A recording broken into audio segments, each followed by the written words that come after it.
दोस्तों स्टडी 91 के online platform में आप सभी का बहुत बहुत स्वागत है। दोस्तों आज आप सभी के समक्ष केमिस्ट्री यानी रसायन विज्ञान में अपने अगले लेक्चर को लेकर हाजिर हूं। आज हमारा 527 नंबर का लेक्चर है और आज की क्लास अगर आप देखते हैं तो पूरे 15,810 सवाल आपके तैयार होने वाले। जी हाँ दोस्तों, 15,810 आज हमारे सवाल कवर होने वाले हैं।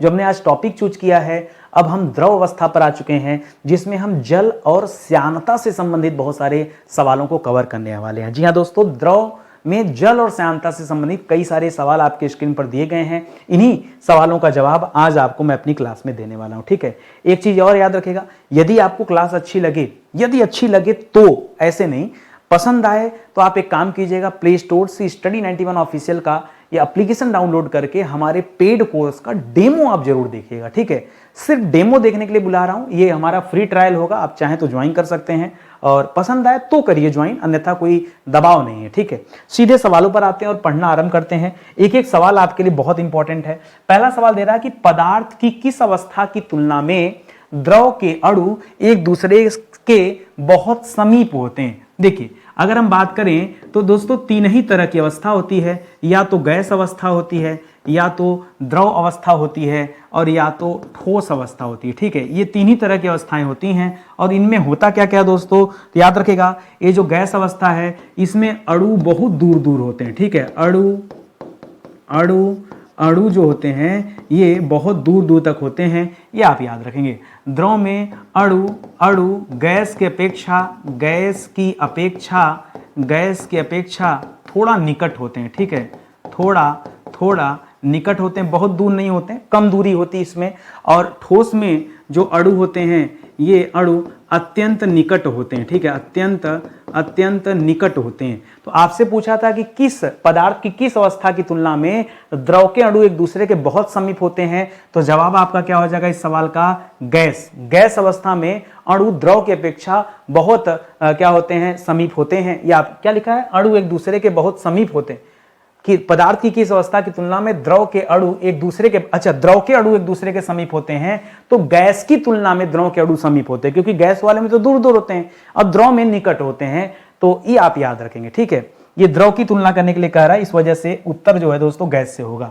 कह रहा द्रव के अणुओं के बीच कौन सा बल बहुत अधिक होता है, ये आपको बताना है। ठीक है, ये जो द्रव के अणु होते हैं आप जान रहे हैं कि इनके बीच में एक विशेष बल काम करता है। उस बल को क्या कहते हैं, उस बल को कहते हैं कोहेसिव फोर्स। क्या बोलते हैं, कोहेसिव फोर्स। ठीक है, अब आप कहेंगे सर ये इंग्लिश में दे दिया कोहेसिव फोर्स, इसे क्या कहते हैं, ये ससंजक बल होता है। ये क्या होता है, यह एक तरह का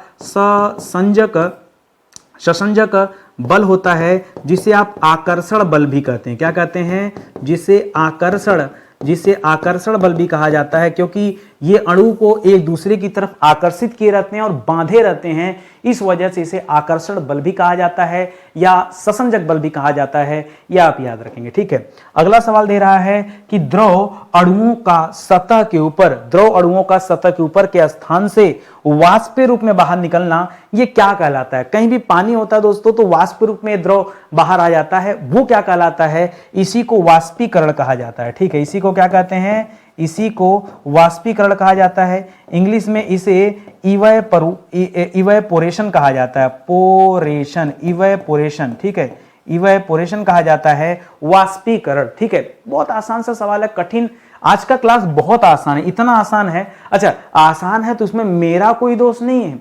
परीक्षा में सवाल आते हैं, मैं आपको पढ़ा रहा हूं और एक एक सवाल को मैं कोशिश करूंगा कि जितना ब्रीफ ज्यादा कर सकूं उतना ज्यादा अच्छे तरीके से पढ़ाने का प्रयास करूंगा। वह कार्य या ऊर्जा जो किसी द्रव के तल का इकाई क्षेत्र बढ़ाने के लिए आवश्यक है, क्या कहलाता है। फिर से सुनिए, वह कार्य या ऊर्जा जो किसी द्रव के इकाई क्षेत्र बढ़ाने के लिए आवश्यक, उसे क्या कहा जाता है, इसे द्रव का पृष्ठ तनाव कहा जाता है। क्या कहा जाता है, इसे द्रव का क्या कहते हैं, पृष्ठ तनाव कहते हैं। पृष्ठ तनाव को ही सरफेस टेंशन कहा जाता है, यह आप याद रखेंगे। एक चीज और लिखेगा, मान लीजिए परीक्षा में ऑप्शन नहीं दिया तो दे सकता है सतह ऊर्जा, इसे सतही ऊर्जा भी कहा जाता है। ठीक है, कहीं कहीं पे आपको क्या लिखा रहेगा, सतही ऊर्जा, सरफेस एनर्जी। ठीक है, सरफेस एनर्जी। ठीक है, सरफेस एनर्जी, एनर्जी, ठीक है, ये भी दोस्तों कहीं कहीं लिखा होता है, बाकी सरफेस टेंशन तो आप जान ही रहे हैं।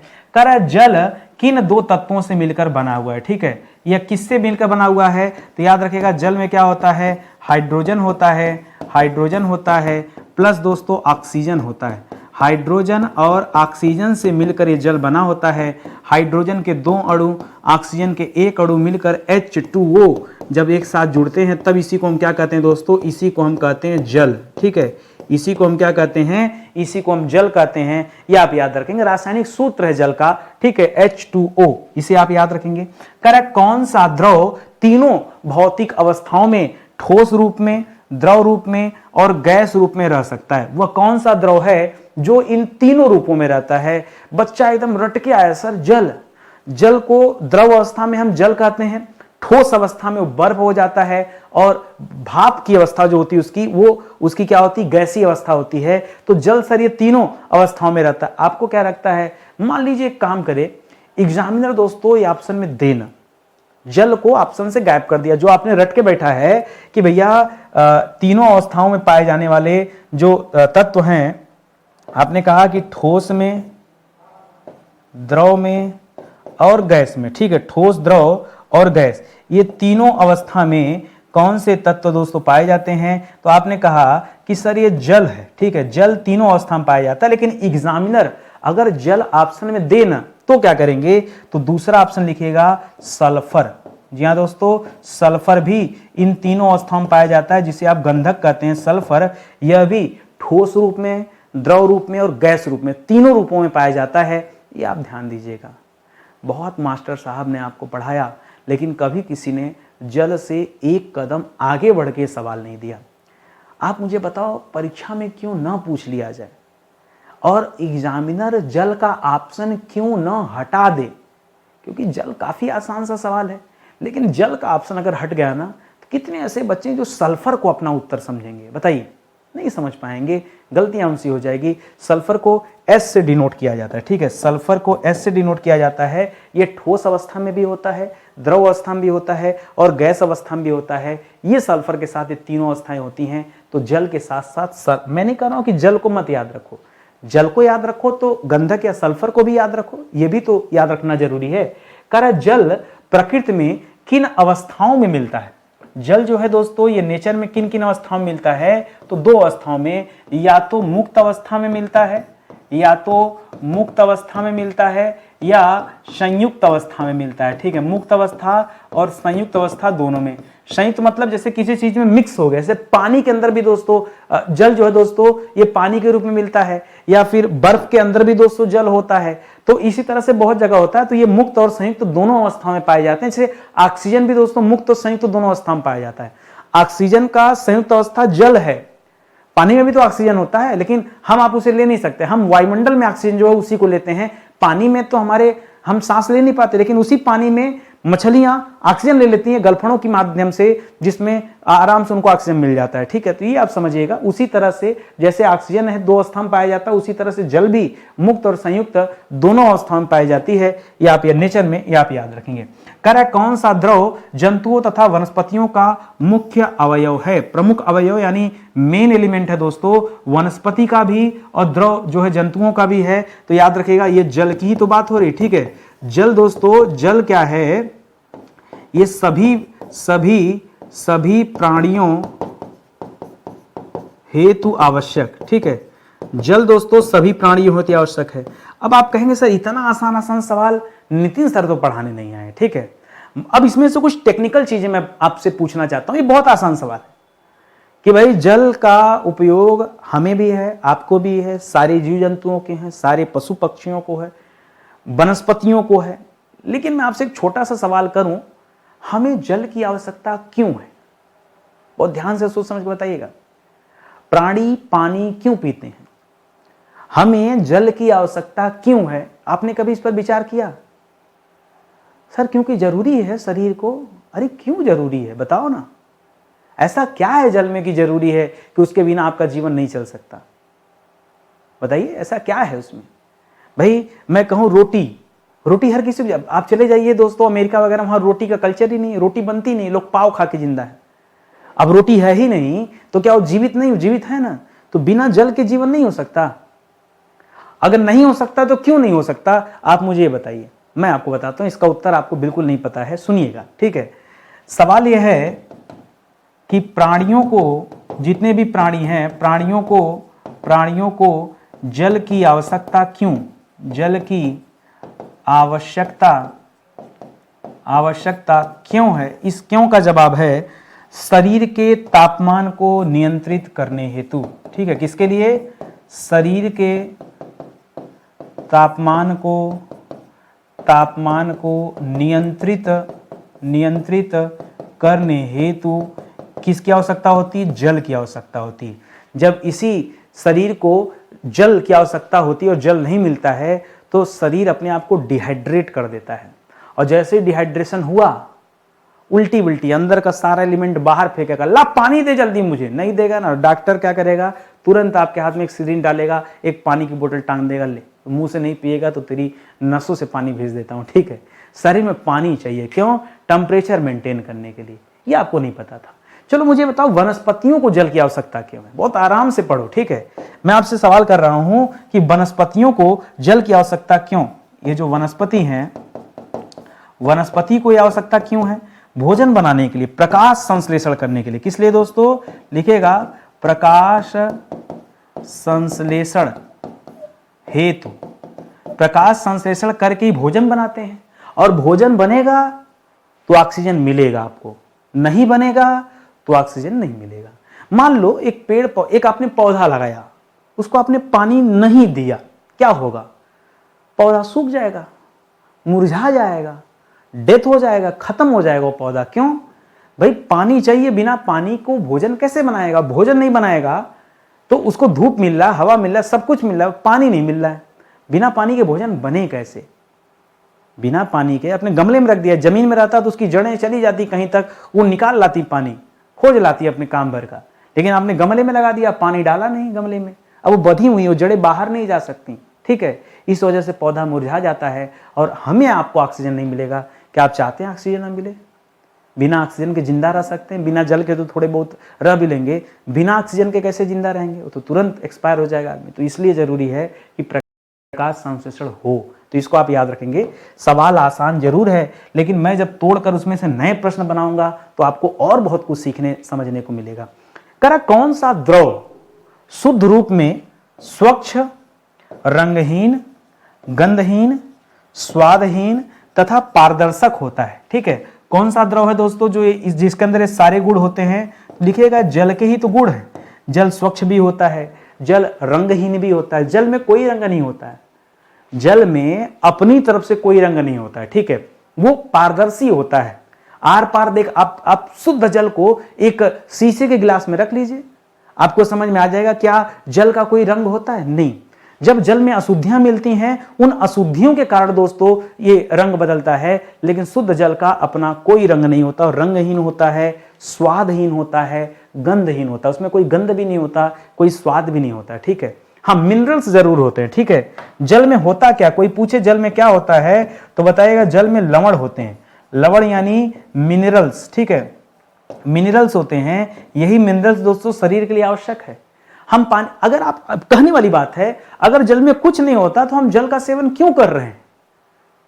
केवल टेम्परेचर नियंत्रण करने के लिए। उसके अलावा एक और भी काम है, जल में बहुत सारे मिनरल्स होते हैं, वो मिनरल्स हमारे शरीर के लिए बड़े जरूरी हैं। जैसे हम आरओ लगा दिए, फिल्टर लगा दिए, सारे मिनरल्स उसमें से हटा दिए जा रहे हैं, हम खाली पानी पी रहे हैं, इसीलिए तो हड्डियां कमजोर हो रही हैं।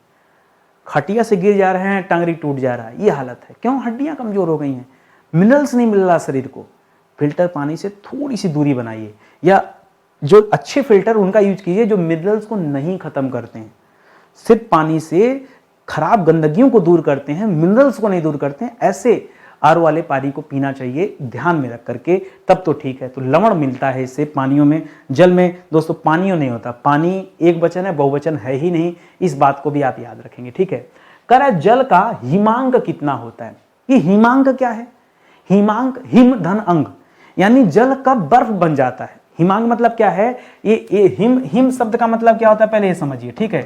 हिम का अर्थ क्या है, बर्फ, ठीक है। तो हिमांक का मतलब हो गया कि वह कौन सी कंडीशन है जब ये जल जो है बर्फ बन जाता है, ये बताइए। तो जब दोस्तों ये जल आ जाता है जीरो, अब इसकी तीन कंडीशन है, क्योंकि जब आप तापमान में जाते हैं ना तो याद रखेगा इसकी तीन कंडीशन बनती हैं, ठीक है, बर्फ बनने की। तो याद रखेगा, यहां लिखिए बर्फ, ठीक है। ये जल जो है दोस्तों ये बर्फ बनने जा रहा है, लेकिन तीन कंडीशन होता है। तो पहला कंडीशन लिखिएगा, 1 2 3, तीन चीजें हैं। हो सकता है परीक्षा में दे दे डिग्री सेल्सियस, तो बताएगा 0 डिग्री सेल्सियस, ठीक है, 0 डिग्री सेल्सियस, ठीक है। 0 डिग्री सेल्सियस पर दोस्तों ये जो जल होता है बर्फ बन जाता है। पानी को 100 डिग्री टेम्परेचर पे रख दिए तब तो भाप बन के उड़ जाएगा, लेकिन 0 डिग्री पे रख दिए तो यही पानी फ्रीजर में जाने के बाद बर्फ बन जाता है। तो डिग्री सेल्सियस का आंकड़ा इसी तरह से देता है फारेनहाइट, कि कितना फारेनहाइट कर दिया जाए टेम्परेचर कि जल जो है बर्फ बन जाए। तो 0 डिग्री सेल्सियस को ही हम 32 डिग्री फारेनहाइट बोलते हैं। क्या बोलते हैं, 32 डिग्री फारेनहाइट इसे कहा जाता है। ये आप याद रखेंगे, ठीक है। तो चाहे 0 डिग्री सेल्सियस लिखे, चाहे 32 डिग्री फारेनहाइट लिखे, एक ही बात है। इसी तरह से केल्विन पैमाने पर 273.15 केल्विन, 273.15 केल्विन होता है दोस्तों। ये तीनों सेम हैं, ये तीनों क्या है दोस्तों, ये सभी के सभी सेम हैं, अलग अलग नहीं है। 0 डिग्री सेल्सियस ही 32 डिग्री फारेनहाइट है, 32 डिग्री फारेनहाइट ही 273.15 केल्विन है। यहां डिग्री नहीं लगाते, इस पे डिग्री मत लगेगा, डिग्री केवल यही दो जगह लगते हैं, या तो सेल्सियस में या तो फारेनहाइट में। यहां डिग्री मत लगा दीजिएगा, वरना सब किया कराया बोर देंगे। इसको ध्यान में रखेंगे, ठीक है। कुछ नया सवाल मिला, मैं केवल ये पढ़ाने नहीं आया हूं कि 0 डिग्री पे बर्फ बन जाएगा। अरे तो हर बच्चा जानता है। स्टडी 91 वाले बच्चे को भी अगर इतना कम पढ़ना हो तो किताब से ना पढ़ ले, मेरे पास क्यों आया। मेरे पास आए तो मैं आसान सवाल से भी कठिन प्रश्न पैदा करके आपको कुछ ना कुछ सिखा जरूर दूंगा। इसी तरह सवाल दे रहा है कि मान लीजिए जल का क्वथनांक परीक्षा में पूछ दिया। क्वथनांक किसे कहते हैं दोस्तों, इस क्वथन का अर्थ क्या होता है, क्वथन, क्वथन का अर्थ होता है उबलना। क्वथन का सीधा सीधा अर्थ क्या है, उबलना। जल कब उबलने लगता है, आप कहते हैं कि सर उबलने का 3 कंडीशन है। इस उबलने का कितना कंडीशन है, इस उबलने का भी सर 3 कंडीशन है। पहला कंडीशन क्या है, पहला कंडीशन है कि डिग्री सेल्सियस में 100 डिग्री सेल्सियस अगर पहुंचा दिया जाए तापमान, तो क्या हो जाएगा, सेल्सियस अगर पहुंचा दिया जाए तापमान तो क्या हो जाएगा, पानी उबलने लगेगा, ठीक। अच्छा, अगर आपने इसको 0 से 100 कर दिया तो 32 ये था, जब ये 0 था तब ये 32 था, जब ये 100 पहुंच गया तो ये कितना पहुंच जाएगा। सिंपल सी बात है, इसी में भी दोस्तों आप जोड़ दीजिए, इसमें भी आप जोड़ दीजिए, ठीक है। अब इसमें क्या जोड़ दिया जाए भाई, इसको 32 लिखा था, 32 फारेनहाइट, तो अगर 100 पे जा रहे हैं तो लोग क्या कहेंगे कि सर 132 नहीं, ये 272 डिग्री फारेनहाइट यहां पे लिखिएगा, ठीक है। 200 फारेनहाइट का पैमाना थोड़ा अलग चलता है, ठीक है। तो ऐसा नहीं है कि सीधा 100 जोड़ देंगे डिग्री सेल्सियस में, भाई 0 से 100 आया तो 32 से 132 हो गया, ऐसा नहीं है, ठीक है। यहां बच्चे गलती करते हैं, ये 32 था लेकिन यहां 212 पे चला जाता है, ठीक है। 212 डिग्री फारेनहाइट जब करेंगे तब जो है जल उबलना आरंभ होगा, ये आप याद रखेंगे, ठीक है। इसी तरह से तीसरा है जो केल्विन पैमाना है, ये डिग्री सेल्सियस के अनुसार ही बनता है। तो 273 था तो आ जाएगा 373.15 केल्विन, ठीक है, 373.15 केल्विन। इसमें तो 100 का ही परिवर्तन होगा, ये थोड़ा आप याद रखेंगे। ये फारेनहाइट वाला नौटंकी आप जरूर याद रखेंगे, ठीक है। इसको हाईलाइट कर दे रहा हूं मैं, ये फारेनहाइट वाला जो दे दिया ना, ये वाला, ये 212 डिग्री वाला जो दे दिया, इसको आप जरूर पढ़िएगा, समझिएगा, याद रखिएगा, ये बड़ा इंपॉर्टेंट है, ठीक है। चलिए आगे बढ़ते हैं, अगले सवाल पर आते हैं। अगला सवाल दोस्तों दे रहा है कि बर्फ और जल में किसका घनत्व तो दोस्तों कम होता है, ठीक है। तो लिखिएगा बर्फ का घनत्व कम है, बर्फ का घनत्व कम होता है, इसीलिए बर्फ जो है तैरता है, ठीक है। इसीलिए बर्फ का टुकड़ा जल में तैरता है, जल में तैरता है, ठीक है। उसके पीछे दोस्तों यही कारण है क्योंकि घनत्व तो दोस्तों इसका कम है। अच्छा, घनत्व की बात आई गई तो एक सवाल परीक्षा में खूब आता है कि जल का अधिकतम घनत्व दोस्तों कितना होता है। एक सवाल परीक्षा में खूब पूछा जाता है कि जल का जल का अधिकतम घनत्व, ठीक है, जल का घनत्व दोस्तों सबसे अधिक कब होता है, लिखिएगा 4 डिग्री सेल्सियस पर, ठीक है। 4 डिग्री सेल्सियस वह टेम्परेचर है जिस पर जल का घनत्व दोस्तों सबसे ज्यादा होता है, उसकी डेंसिटी सबसे हाई होती है। यह सवाल परीक्षा में बार बार पूछा गया, ठीक है। तो जितना लिखा है क्या मैं उतना ही बता रहा हूं, मेरी आदत में नहीं है, मेरी आदत में नहीं है। और संजोग देखिए, हर सवाल का एक ही उत्तर है जल, हर सवाल का एक ही जवाब है जल जल जल जल जल, आगे भी जल जल जल जल जल। लेकिन कुछ न कुछ मैं नया उस सवाल में जरूर आपको बताने का प्रयास करूंगा। सुनिएगा, करा कौन सा द्रव्य बीजों के अंकुरण, जिससे बीज अंकुरित होते हैं, पौधों की वृद्धि में सहायक है। क्या डाल दिया जाए, डीजल डाल दिया जाए पेड़ पौधों में, कि पेट्रोल डाल दिया जाए, तेजाब डाल दिया जाए, जल क्या डाल दिया जाए, पेड़ पौधों को किसकी जरूरत है? भाई प्रकाश संश्लेषण जो होता है आप समझिएगा, ठीक है। जब दोस्तों प्रकाश संश्लेषण होता है तो इस प्रकाश संश्लेषण में क्या क्या जरूरी है, ठीक है। तो आप पढ़ते हैं, सबसे पहला है सूर्य का प्रकाश, ठीक है, सबसे इंपॉर्टेंट है सूर्य का प्रकाश, ठीक है। दूसरा चीज है दोस्तों जल, जल ये भी जरूरी है। और तीसरा चीज दोस्तों लिखिएगा, अच्छा लोग कहते हैं ऑक्सीजन जरूरी, कार्बन डाइऑक्साइड, ना ये सब जरूरी नहीं है। ये दो चीजें दोस्तों बहुत जरूरी है, एक तो जल जरूरी है, एक प्रकाश संश्लेषण जरूरी है, ठीक है। और इन्हीं दोनों से दोस्तों, ठीक है, ये जल और प्रकाश संश्लेषण ये आवश्यक है, जो आवश्यक और मूलभूत तत्व हैं वो आप याद रखेंगे, ठीक है। तो यहां पर जवाब आपका क्या हो जाएगा, यही जल जवाब हो जाएगा। अच्छा मुझे बताइए, ये जल को छोड़ करके और कौन कौन सी चीजें ऐसी हैं जो बीजों के अंकुरण में या फिर पौधों की वृद्धि में दोस्तों सहायता प्रदान करती हैं, ठीक है। जल को छोड़कर अगर कुछ अन्य के बारे में आपसे पूछ लिया जाए तो आप मुझे बताइए क्या आप बता सकते हैं, ठीक है।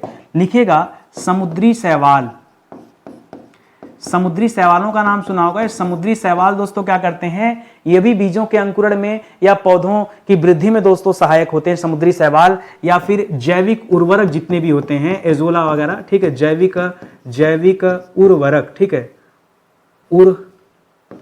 उर्वरक, ठीक है, जैविक उर्वरक आदि, ये सब क्या होते हैं, ये सभी बीजों के अंकुरण में, पौधों की वृद्धि में सहायक होते हैं। इसे भी आप याद रखेंगे, ठीक है। तो जल तो होता ही है, इसके अलावा और कौन सहायक होते हैं ये जानिए। करा कौन सा द्रव पौधों के सभी भागों में उर्वरक तथा सभी पोषक पदार्थों को पहुंचाता है और उनका भोजन बनाने में सहायता करता है? तो याद रखिएगा यह पदार्थ तो जल ही है, लेकिन मैं आपको बता दूं पौधों में 2 तरह की नलिकाएं पाई जाती हैं। जितने भी पौधे होते हैं ना, जितने भी पौधे होते हैं उन पौधों में दोस्तों 2 तरह की नलिकाएं पाई जाती हैं।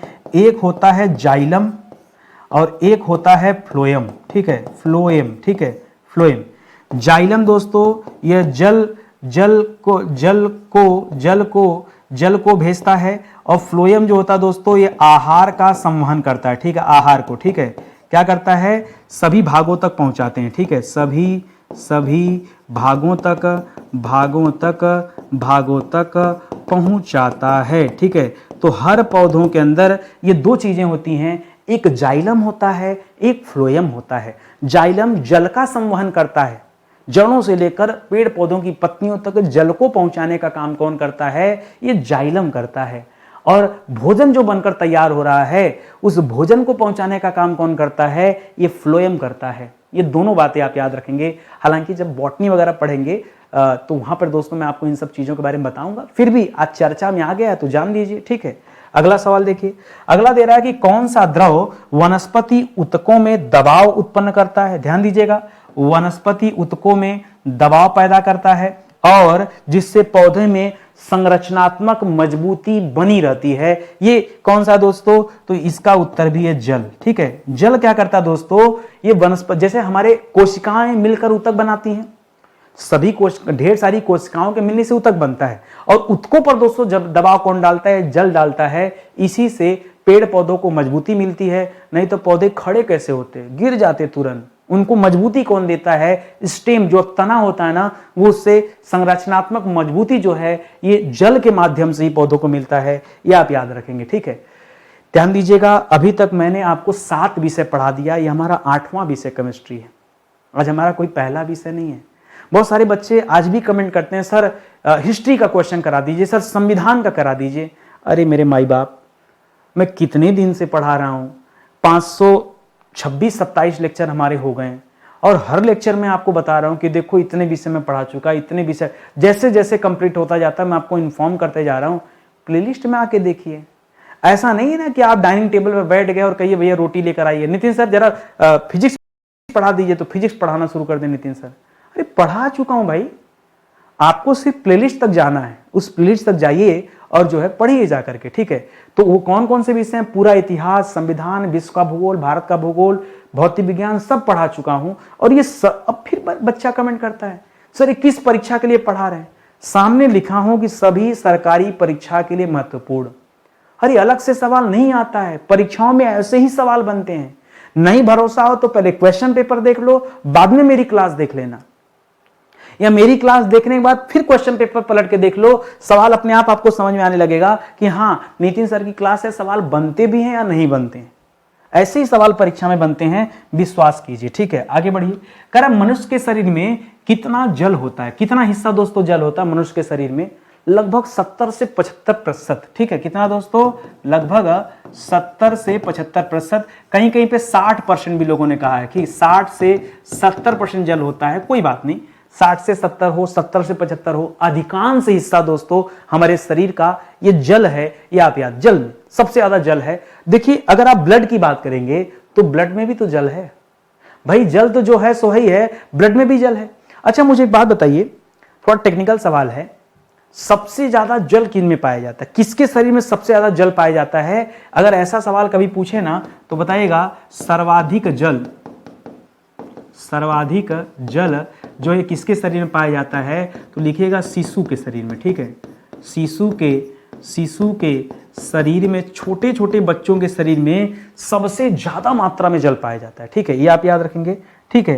दूसरा लिखिएगा दोस्तों, दूसरा फैक्ट लिखिएगा, बहुत अच्छा फैक्ट आपको बता रहा हूं, फैक्ट बता रहा हूं, महिलाओं के शरीर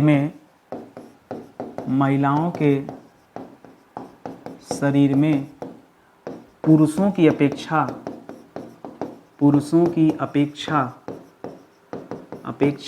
कम जल होता है, ठीक है, कम जल होता है। उनके शरीर में दोस्तों पानी जो है कम होता है, याद रखेंगे, बल्कि पानी की जगह लिखिएगा महिलाओं के शरीर में, ठीक है, वसा ज्यादा होती है, ठीक है, वसा अधिक होता है। और प्लस करके लिख लीजिएगा, प्लस जल दोस्तों क्या होता है, कम होता है, फैट ज्यादा होता है। महिलाओं के शरीर में फैट ज्यादा होता है और जल कम होता है। ये फैक्ट भी दोस्तों आप याद, फैक्ट है छोटे छोटे, आप याद रखें, पता नहीं कब परीक्षा में कहां से क्या पूछ लिया जाए। कह रहा है कौन सा द्रव सभी पोषक तत्वों और लवणों का अच्छा घोलक है। पीछे बताया था ना मिनरल्स किस में होता है दोस्तों, मिनरल्स, ठीक है। तो आपको बताया था कि जल में मिनरल्स पाया जाता है, जल में बहुत सारे पोषक तत्व पाए जाते हैं, ठीक है। तो याद रखिएगा ये जल ही है जिसमें अनेकों प्रकार के मिनरल्स होते हैं, इसीलिए जल को सार्वभौमिक विलायक भी कहा जाता है। जल को क्या कहा जाता है, जल को सार्वभौमिक, परीक्षा में आता है सार्वभौमिक विलायक, जिसमें सब कुछ विलय हो जाता है, वो है जल, ठीक है। वो क्या है, जल, ठीक है। तो याद रखेंगे सार्वभौमिक विलायक किसे कहा जाता है, ये भी परीक्षा में सवाल आता है, तो बताइएगा जल को कहा जाता है। कह रहा किस द्रव की सहायता से सभी पोषक तत्वों और लवणों को शरीर आसानी से अवशोषित कर लेता है, तो जल की सहायता से, ठीक है। डायरेक्ट मिनरल्स देंगे तो शरीर को दिक्कत होता है, वो जल में जाकर मिनरल्स घुला होता है और उसको शरीर बड़ी आसानी से जो है एब्जॉर्ब कर लेता है। मुझे बताइए मिनरल्स को कौन जो है अवशोषित करता है? जल में जो मिनरल्स होते हैं, आपने पढ़ा कि जल में क्या होते हैं, जल में पोषक तत्व होते हैं, आपने पढ़ा जल में पोषक तत्व होते हैं, जल में बहुत सारे लवण होते हैं। मैं आपसे पूछ रहा हूं, सवाल मेरा है कि शरीर का कौन सा भाग जल से लवणों को अवशोषित करता है, जल से लवणों को अवशोषित करता है, ठीक है, अवशोषित करता है। बताइए वह शरीर का कौन सा भाग है जो इस मिनरल्स को पानी से अवशोषित करता है, उसका नाम मुझे आप बता दीजिए। तो बड़ा आसान सवाल था, मैंने आपसे कहा ना कि हर सवाल में मैं कुछ ना कुछ पढ़ा दूंगा आपको। एक हालांकि बायोलॉजी का सवाल है, ऑप्शन देता हूं मैं आपको। आपका मुख अवशोषित करता है, ये ग्रास नलिका जिससे जल आगे बढ़ता है, यह अवशोषित करता है। या ये अमाशय जहां पे सबसे पहले भोजन पहुंचता है, जल भी सबसे पहले वहीं पहुंचता है, वो अवशोषित करता है। वहां से आगे बढ़ेगा तो सीधे आएगा कहां पर, छोटी आंत में, कि छोटी आंत अवशोषित करती है। उसके बाद छोटी आंत से घूमते घूमते ये भोजन और जल जो है बड़ी आंत में पहुंचता है, तो बड़ी आंत अवशोषित करती है।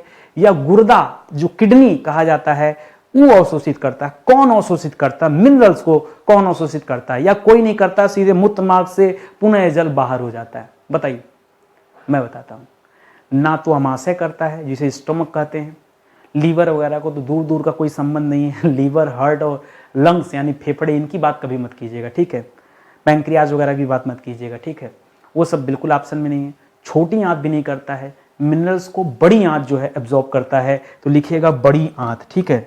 लार्ज इंटेस्टाइन, ठीक है, बड़ी आंत, ठीक है। इनको कौन जो है ऐसे मिनरल्स को कौन जो है अवशोषित करता है? तो उत्तर क्या हो जाएगा? बड़ी आंत अवशोषित करती है। मैंने आपसे पहले ही कहा ना कि मैं आपको इसी तरह के सवाल पढ़ाऊंगा, ठीक है। हर सवाल से कुछ नया पढ़ाऊंगा। वैसे आज का ये टॉपिक बड़ा आसान सा था कि हर सवाल का उत्तर भी जल ही है, ये सब जल वाले उत्तर हैं, क्या कर सकते हैं, ठीक है। लेकिन सुनिए, कह रहा कौन सा द्रव शरीर की सभी उपापचयी क्रियाओं के लिए माध्यम का कार्य करता है? उपापचयी, ये उपापचयी क्या है दोस्तों? मेटाबॉलिज्म, भोजन का पाचन, ठीक है। तो याद रखिएगा, शरीर की सभी उपापचयी क्रियाओं के लिए दोस्तों आवश्यक क्या है? जल। बिना जल के ये मेटाबॉलिज्म जो है दोस्तों, मेटाबॉलिज्म जो शरीर का है, मेटाबॉलिज्म, ठीक है, बोलिज्म जो शरीर का है, जिसे उपापचयी कहते हैं, ये उपचय अपचय को कहा जाता है। एक्चुअली में ये क्या है? उपचय अपचय, उपचय अपचय कहा जाता है, मेटाबॉलिज्म कहा जाता है। मेटाबॉलिज्म के फलस्वरूप ही भोजन जो हमने ग्रहण किया है वो छोटे छोटे हिस्सों में टूटता है और वो उसका पाचन होता है। ये उपचय अपचय क्या है दोस्तों? ये पाचन की बात हो रही है, ठीक है। वो पाचन के लिए जल जरूरी है, बिना जल के पाचन नहीं हो सकता, इसको आप याद रखेंगे, ठीक है। तो ये अच्छा, इसमें दो चीजें होती है, मेटाबॉलिज्म में दो चीजें होती है, एक बिल्डअप होता है, एक बिल्ड डाउन होता है, ठीक है। आइए मैं बता देता हूं आपको, इसमें दो चीजें होती है, एक बिल्डिंग अप होता है, बिल्डिंग अप, बिल्डिंग मतलब वो बिल्डिंग बनाने वाली बात नहीं हो रही है, बिल्डिंग अप हो जाता है, जिसको एनाबोलिज्म बोलते हैं। क्या बोलते हैं इसको कहते हैं एनाबोलिज्म, ठीक है, एनाबोलिज्म इसे कहा जाता है, बिल्डिंग अप। इसी तरह से ब्रेकिंग डाउन होता है जिसे अपचय कहते हैं, ठीक है, इसको उपचय भी बोलते हैं, उपचय। इसी तरह से ब्रेकिंग डाउन होता है, इसे क्या कहते हैं? अपचय कहते हैं, ठीक है, अपचय कहते हैं ब्रेकिंग डाउन को, ये आप याद रखेंगे, ठीक है। तो इस तरह से मेटाबॉलिज्म होता है। मेटाबॉलिज्म यानी भोजन के पाचन के लिए जल की आवश्यकता पड़ती है, बिना जल के अच्छी तरह से भोजन का पाचन नहीं हो सकता। ये पॉइंट भी दोस्तों आप याद रखेंगे, ठीक है।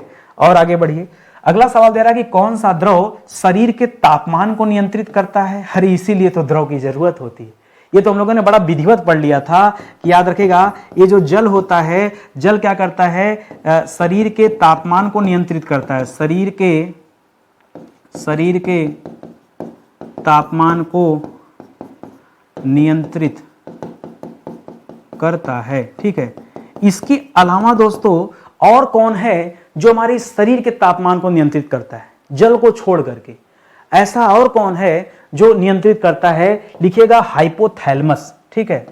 ये ब्रेन से जुड़ा हुआ है, हमारे मस्तिष्क से जुड़ा होता है, हमारे मस्तिष्क से जुड़ा होता है। इसका नाम है हाइपोथैलेमस, ठीक है, हाइपोथैलेमस, ठीक है। हाइपोथैलेमस का काम भी क्या होता है? शरीर के तापमान को नियंत्रित करना।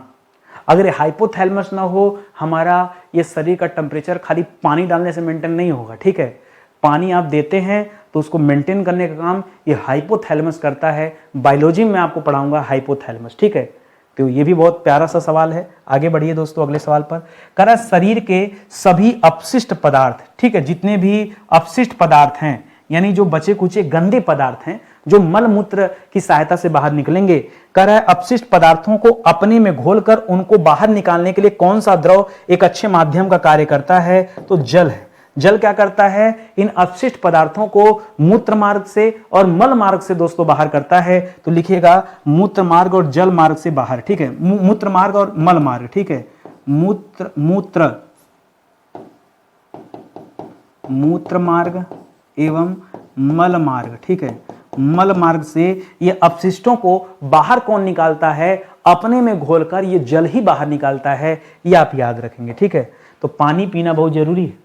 धीमी गति से बहने वाले द्रवों के उदाहरण क्या है, जो धीमी गति से बहते हैं, उसे जितने भी गाढ़े द्रव होंगे, धीमी गति से बहने का तात्पर्य क्या है समझिएगा, धीमी गति से बहने वाले द्रव, इसका मतलब है गाढ़े द्रव, ठीक है, गाढ़े द्रव। जो द्रव गाढ़े होते हैं, जिनकी श्यानता अधिक होती है, जितना ज्यादा श्यान होगा, गाढ़ापन उतना ज्यादा होगा, उतना धीरे धीरे द्रव जो है गति करेगा। जैसे शहद वगैरह हो गए, ठीक है, जैसे शहद हो गया, जैसे ग्लिसरीन हो गया, ग्लिसरीन भी दोस्तों शहद की तरह बहुत ज्यादा गाढ़ा होता है। जैसे कैस्टर आयल वगैरह हो गया, ठीक है, कैस्टर आयल, ठीक है, कैस्टर आयल वगैरह हो गया। तो ये सब दोस्तों किसके एग्जाम्पल हैं, ये सब गाढ़े द्रव के एग्जाम्पल हैं जिनकी श्यानता ज्यादा होती है। आइए इनसे भी संबंधित कुछ सवाल देखते हैं।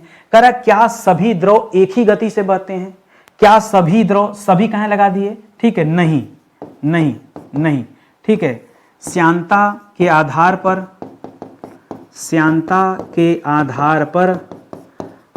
पर उनकी गति अलग अलग होती है। जितना ज्यादा गाढ़ा उतना धीमा, उनकी गति अलग अलग होती है, उनकी गति अलग अलग होती है। जैसे सरसों का तेल ले लीजिए और जल ले लीजिए, दोनों को ऐसे जमीन पे गिरा दीजिए, जल तेजी से आगे बढ़ेगा, सरसों का तेल धीरे धीरे आगे बढ़ेगा, जैसे उसे कोई रोक रहा है।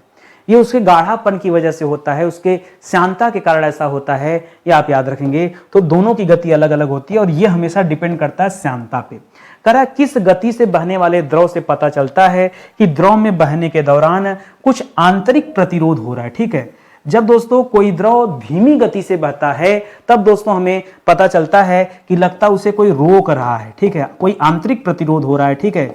धीमी गति से बहने वाले द्रव, ठीक है, बहने वाले द्रव या फिर ऐसे द्रव जिसकी श्यानता क्या हो, ज्यादा हो, ऐसे द्रव जो धीमी गति से बहते हैं, लगता है कि उनके अणुओं को कोई रोक रहा है, कोई आंतरिक प्रतिरोध उस पर काम कर रहा है जो उसको तेजी से भागने नहीं दे रहा। मैंने कहा ना कि जल को ऐसे फेंकिए और सरसों के तेल को फेंकिए, वो गाढ़ा होता है, इस वजह से धीरे धीरे जाएगा। मोबिल को फेंकिए, धीरे धीरे जाएगा। पानी बड़ी रफ्तार में जाता है क्योंकि उसकी श्यानता कम है, जल की श्यानता कम है, तेल की श्यानता दोस्तों अधिक है। ये दोस्तों उसके पीछे एक बड़ा कारण होता है, ठीक है। आगे बढ़िए। करा किसी द्रव के बहने का आंतरिक प्रतिरोध क्या कहलाता है। द्रव के बहने का ये जो आंतरिक प्रतिरोध है, इसी को अपने भाषा में हम क्या कहते हैं, श्यानता कहते हैं, ठीक है। श्यानता को और अपने आसान भाषा में उसको गाढ़ापन कहते हैं। श्यानता का मतलब क्या हो जाता है, गाढ़ापन हो जाता है, यही है, ठीक है। तो जो आंतरिक प्रतिरोध है वो गाढ़ापन ही है, इसको आप ध्यान में रखिएगा। कह रहा वह घर्षण बल क्या कहलाता है। उस घर्षण बल को दोस्तों क्या कहा जाता है जो द्रव का एक भाग दूसरे भाग को देता है। कह रहा द्रव का एक भाग दूसरे भाग को ये ट्रांसफर करता है, ये श्यानता है।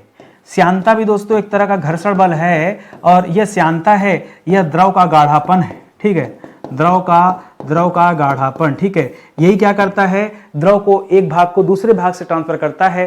तो ऐसा होता है और ऐसे में जैसे लगता है कोई प्रतिरोध कर रहा है, बस उसी प्रतिरोध को हम इसके गाढ़ेपन से तुलना करते हैं।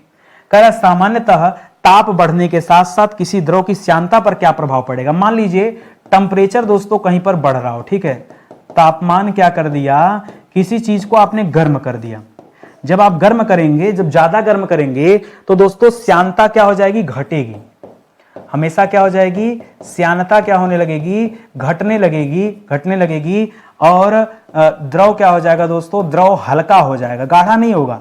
यह क्या हो जाएगा, हल्का हो जाएगा। जितना ज्यादा ठंडा करेंगे उतना ज्यादा गाढ़ा होगा, जितना ज्यादा गर्म करेंगे इनके अणु दूर दूर हो जाएंगे, ये क्या हो जाएंगे, फिर वो हल्का होने लगेगा। ये अंतर होता है। बहुत सारे बच्चे पता नहीं क्यों उल्टा सीधा याद करते हैं, कहते हैं तापमान बढ़ने पे गाढ़ा हो जाएगा। उल्टा सोच लिया तुमने, तापमान बढ़ने, गर्म करोगे तो गाढ़ा नहीं होगा अणु दूर दूर हो जाएगा और पतला हो जाता है। ये जो हल्का लिखा हूं द्रव, ये हल्का हो जाता है, या द्रव क्या हो जाता है, पतला हो जाता है। ये गाढ़ा रहता ही नहीं, और गाढ़ा नहीं रहेगा तो आंतरिक प्रतिरोध नहीं रहेगा, कम हो जाएगा आंतरिक प्रतिरोध। ठीक है, तो ये भी तथ्य याद रखेंगे। करा किस अवस्था में द्रव के अणुओं की गतिज ऊर्जा दोस्तों बढ़ जाती है। गतिज ऊर्जा कब बढ़ती है, जब दोस्तों द्रव को जब गर्म किया जाता है, द्रव को जब गर्म किया जाता है, द्रव को जब गर्म किया जाता है तो द्रव की जो गतिज ऊर्जा होती है वो बढ़ जाती है, और इससे क्या होता है, जिससे द्रव तेजी से बहना दोस्तों शुरू कर देता है। क्योंकि द्रव यहां पर क्या हो जाता है, मैंने अभी बताया आपको कि द्रव हल्का हो जाता है, द्रव पतला हो जाता है, उसके अणु दोस्तों पुनः दूर दूर हो जाते हैं, गाढ़ा होने पर नजदीक हो जाते हैं। ज्यादा नजदीक हो जाएंगे तो दोस्तों क्या हो जाएंगे, एकदम गाढ़ा हो जाएगा। जैसे अलकतरा देख लीजिए, अलकतरा जानते हैं ना, डामर जिसको आप बोलते हैं, उसके अणु बहुत पार है लिक्विड फॉर्मेट में, लेकिन उसके अणु इतने नजदीक होते हैं कि वो और ज्यादा गाढ़ा, उसको आप ऐसे फेंकेंगे जाएगा ही नहीं। ठीक है, ये दोस्तों अंतर है, तो इसको समझिएगा। आगे बढ़िए। करा कि आवर्त सारणी, आवर्त यहां स्पेस दे दीजिएगा, आवर्त सारणी का कौन सा तत्व द्रव अवस्था में रहता है। ठीक है, सामान्य तापमान पर द्रव अवस्था में लिखेगा, सामान्य तापमान पर द्रव अवस्था। ठीक है, तो द्रव अवस्था में दोस्तों सामान्य तापमान पर दो चीजें रहती हैं, या तो ध्यान दीजिएगा पारा, पारा को आप लिखते हैं Hg, पारा या तो द्रव अवस्था में रहता है, या तो ब्रोमीन जो है ये रहता है, ब्रोमीन। ठीक है, पारा या ब्रोमीन ये दोनों रहते हैं। अब एक सवाल आता है कि पारा और ब्रोमीन दोनों हैं, तो हम किसे माने। हमने तो सर एक ही पढ़ा। अब मैं आपको बताता हूं, ये जो पारा होता है दोस्तों, पारा धातु होता है, और जो ब्रोमीन है ये अधातु होता है। लिखिएगा, ये जो ब्रोमीन है, ये जो ब्रोमीन आप पढ़ रहे हैं, ब्रोमीन लिखिएगा, ब्रोमीन एकमात्र अधातु है। क्या दोस्तों, एकमात्र अधातु, एकमात्र अधातु है जो द्रव अवस्था में। ठीक है, द्रव अवस्था में एकमात्र धातु है, और इसका परमाणु क्रमांक जो है 35 है। परमाणु क्रमांक परीक्षा में पूछा जाता है तो 35 बताएगा। ठीक है, इसी तरह से दूसरा इंपॉर्टेंट सवाल है कि जो पारा है, पारा जिसे आप Hg लिखते हैं, ये पारा दोस्तों एकमात्र धातु है, वो अधातु नहीं है। यह क्या है, यह एकमात्र धातु है, और यह एकमात्र धातु जो है द्रव अवस्था में है। यहां धातु अधातु की बात नहीं किया था, इस वजह से दोस्तों मैंने दोनों लिख दिया। और इसका परमाणु क्रमांक दोस्तों कितना है, 80 है। 35 गुना के 70 और 10 और जोड़ दीजिएगा 80। पारा का जो परमाणु क्रमांक है वो 80 है, ब्रोमीन का जो परमाणु क्रमांक है 35 है। अंतर दोनों में क्या है, ब्रोमीन द्रव जरूर है लेकिन वह अधातु है, पारा जो है यह भी द्रव है सामान्य तापमान पर, लेकिन यह धातु है। ये दोनों में दोस्तों अंतर है, धातु और अधातु का। आपको लगा ना अच्छा सवाल अपने आप अच्छा। देखिए, टीचर खाली बढ़िया सवाल लेकर आए, बच्चा का मन अपने आप गदगद हो जाएगा, प्रसन्नचित हो जाएगा। वो पारा धातु से कौन सा रोग होता है, तो याद रखिएगा, मीना माता रोग। ठीक है, मीना माता रोग। जल में जब पारे की अधिकता हो जाती है, जल में पारे की अधिकता होने से कौन सा रोग होता है दोस्तों, इसको कहते हैं मीना माता रोग कहते हैं। और ये गंभीर तंत्रिका संबंधी विकार है। ठीक है, ये नर्वस सिस्टम को फेल कर देता है। ठीक है, लिखिएगा, तंत्र को यह प्रभावित करता है। यह कैसा रोग है जो हमारा नर्वस सिस्टम को डिस्टर्ब कर देता है। कौन सा, यह रोग है मीना माता रोग। मीना माता इसका नाम क्यों पड़ा, मीना माता की खाड़ी है, यह पड़ता है जापान में। ठीक है, लिखिएगा, मीना माता खाड़ी जो है दोस्तों, मीना माता की खाड़ी। ठीक है, खाड़ी है दोस्तों जापान में, और वहीं पर दोस्तों पहली बार इस रोग की पहचान की गई थी। इस वजह से इसे मीना माता रोग भी कहा जाता है। इसे आप याद रखेंगे। ठीक है, तो सेशन आज का समाप्त होता है। मैं अगर आपको अच्छे से सिखा पाया, अच्छे से समझा पाया, तो निवेदन है दोस्तों, प्ले स्टोर पर जाइए, हमारे एप्लीकेशन डाउनलोड कीजिए, स्टडी 91 ऑफिशियल। ठीक है, सारी क्लासेस दोस्तों इसी ऐप पर चलती हैं, और हमारे पेड कोर्स को एक बार आप जरूर देखिए, डेमो देखिए, पसंद आए तो क्लास जरूर ज्वाइन करिए। ठीक है, पैसे का मुंह मत देखिए, बहुत महंगे कोर्स नहीं है, 100 रुपये महीने भी इसका चार्ज नहीं है। विश्वास कीजिए, 100 रुपये महीने चार्ज नहीं, 100 रुपया महीना में आप अपने यहाँ ट्यूशन खोज लीजिएगा कि आपके घर के बच्चे को कोई ट्यूशन पढ़ा दे तो बताइएगा मुझे, वो फीस भी नहीं है दोस्तों यहाँ पर, जिस फीस में आपको इतने अच्छे कंटेंट वाली क्लास दी जा रही है। आप पढ़ के देखो ना, आपका दिल खुश हो जाएगा। आपने बहुत जगह ऑनलाइन कोर्स किया होगा, लेकिन स्टडी 91 के ऑनलाइन कोर्स के आगे आपको सब फीका लगेगा। सब लगेगा कि हमने किसी दूसरे से पढ़ा क्यों, हमारा इतना समय बर्बाद क्यों हो गया। आप हमारे साथ पढ़ के देखो, तैयारी करके देखो, एक कंप्लीट हिस्ट्री का बैच ज्वाइन करके देखो, दोबारा अपने आप बाकी सब बैच आप ज्वाइन करोगे। इतना विधिवत पढ़ाया गया, इतना तबीयत से मैंने पढ़ाया। मौका तो दो, एक बार देखो तो सही वीडियो, बहुत आनंद आएगा आपको पढ़कर। कहीं कोई क्वेरी है, कुछ पूछना है, समझना है, हमारा हेल्पलाइन नंबर है, चाहे कॉल कीजिए, चाहे व्हाट्सएप पे मैसेज दे दीजिए, हमारी टीम आपसे कनेक्ट हो जाएगी। ठीक है, मिलते हैं अगले लेक्चर में, तब तक के लिए बहुत बहुत धन्यवाद। लाइक कमेंट शेयर जरूर कीजिएगा, यही निवेदन है, कहने वाली कोई बात नहीं है। पसंद आए तो कीजिए, नहीं पसंद आए तो कोई बात नहीं। ठीक है, बहुत बहुत धन्यवाद आप सभी का। जय हिंद, जय Bharat. Thank you so much.